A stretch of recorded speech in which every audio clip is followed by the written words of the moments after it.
Hello and welcome to Learning with Lovo. Today I'll be going over high aspect no threat intercepts. This is a great tool to have under your belt as it builds some BVR fundamentals. You'd use this to intercept and VID a bogey if you're playing a mission with that level of realism and rules of engagement. You could also use the same tactics to join up on a tanker or another friendly. If you were to begin a no-threat intercept and your target began maneuvering towards you or locked you with their radar, you would switch to hostile BVR tactics, which I will be going over in a later video. Let's get started. A basic no-threat intercept would play out something like this. You are vectored onto a bogey, you detect and set up a collision course. As you get close to the bogey, you set up some lateral separation. You use the lateral separation to turn in and end up on the tail of the bogey. By about halfway through the turn, you should be able to VID the bogey and fire if needed. Let's take a second to define some important concepts we'll be using. Target aspect. Target aspect is where the target is pointing in relation to you. We'll say 0 degrees is the target flying directly away from you and 180 being nose hot directly towards you. Most aircraft display target information such as aspect on the HUD as well as on an MFD page if you have a radar lock. Be aware some will display nose hot as 0 degrees, and you should check how your module of choice shows aspect. Closure velocity, or V sub C. This is how fast you and the target are approaching each other. If you were flying straight at each other, it would be your and the target's airspeeds added together. If the target were at 0 aspect to you, it would be your airspeed minus the target's airspeed. Angle off or antenna train angle. Largely, for our purposes today, these are the same. Angle off is how far to one side your line of sight to the target is. Antenna train angle is what angle your radar antenna is pointing. If you're locked onto the target, AO and ATA will be the same. Slant range. Slant range is the distance from you to the target in a straight line. Reciprocal heading. A reciprocal heading is the inverse of a heading, useful for figuring out the downwind heading of a runway or how to fly parallel to a target. Lateral separation or offset. This is the range between yours and the target's flight path. This is a key feature here, as if you fully merge with the bogey, you will have to do a tight, energy-depleting turn, leaving you far behind and slow. If you turn in on the target from too far away, you will be at less of a tactical disadvantage, but the target will be flying away while you have to make up the ground. We want the amount of lateral separation to set us up nicely close and behind the target. I'll come back to this shortly. Pure pursuit. This means you're heading directly toward your target with your HUD velocity vector on top of the target. Okay, let's take a more detailed look at the intercept. You're flying and either detect a bogey or get vectored onto one by a GCI. You'll turn toward the report and begin searching for the bogey with your radar. As a flight, you and your wingman will also be sanitizing the airspace in case there are other threats that the GCI can't see. Between your radar and the GCI report, you should know the target aspect and altitude as well as closure velocity. Steer your flight onto a collision course to find the most efficient intercept. If you are the same speed as the target, so closure velocity is double your airspeed, matching the target aspect to the antenna train angle will create a collision course. The more speed advantage you have, the more you can reduce the ATA, and vice versa. The flight lead should call out ranges of the target as flight members continue to scan the wider area.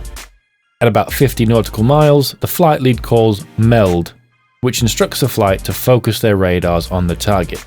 As you continue, you can think about how you want to set your altitude in relation to the target. Being below them will make it harder for them to detect you visually and electronically. Being above them will give you an energy advantage. As you continue in, you should focus on maintaining collision ATA while getting a speed advantage if you can. 50 to 100 knots if above the target, 150 knots if below.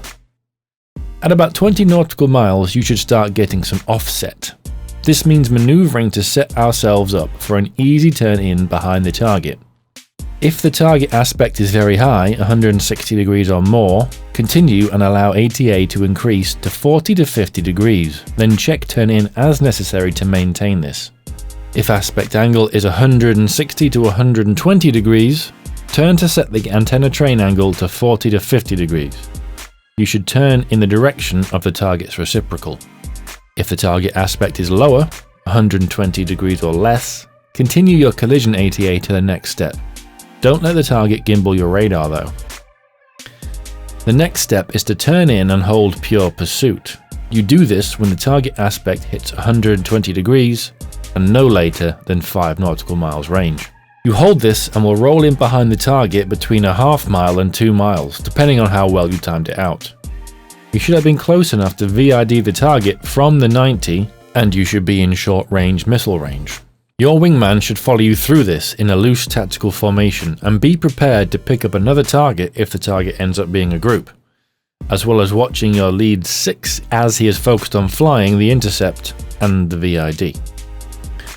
You should now be in a hugely advantageous position, provided the target is not able to outpace you.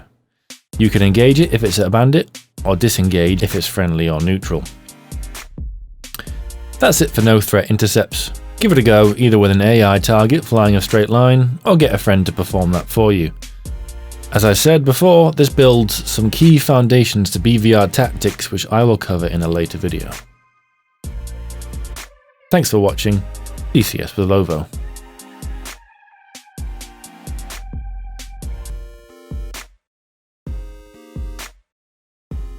Okay, so target is aspect 130, which is 50 degrees off. I've got them set to 50 degrees. Working on a speed advantage, and we're at 30 miles. Waiting for 20 to start getting offset. Got an STT, but I don't have to do that yet, but it helps by having the screen stuff down here. You could also do it by estimating the way that line is on there. So we're at 30 miles. I'm getting that speed advantage. Aspect is pretty steady, which is what it should be. I'm turning into like 29 miles. There they are, right in the sun.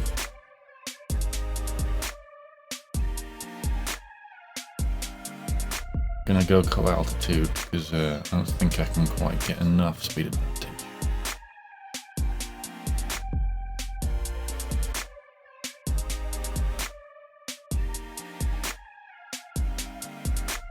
Okay, so aspect is about 45 degrees off, and that means we need to set antenna train angle to 40-50 degrees.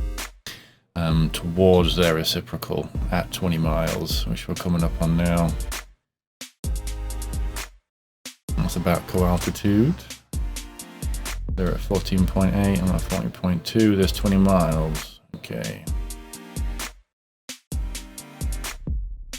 And then now, lag pursuit, your pursuit. Lead pursuit, we want 40 to 50, antenna train angle there is 40. So we'll roll out about here.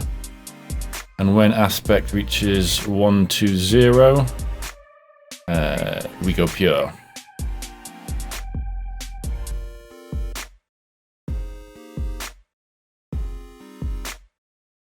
There we go.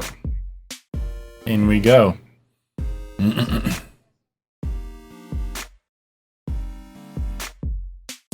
There is pure. In Amran range, let's switch to Sidewinder, because that is what we would be using for the short range stuff. So we can see their aspect decreasing there on the bottom left. A little bit like that. Let's get in pure. There we go.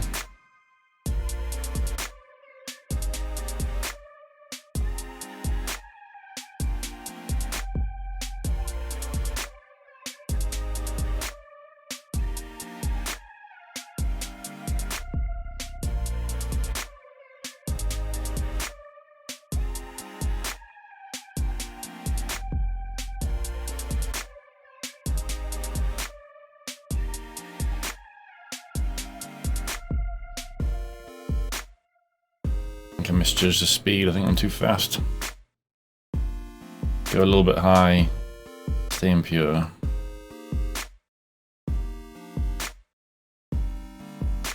Yeah, that's balancing out all right.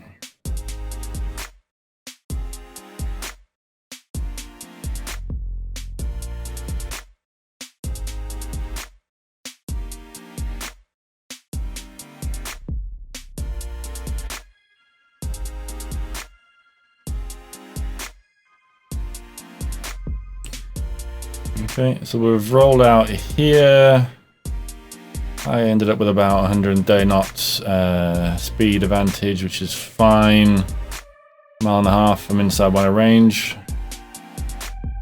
All good, and shoot this guy down, just like that.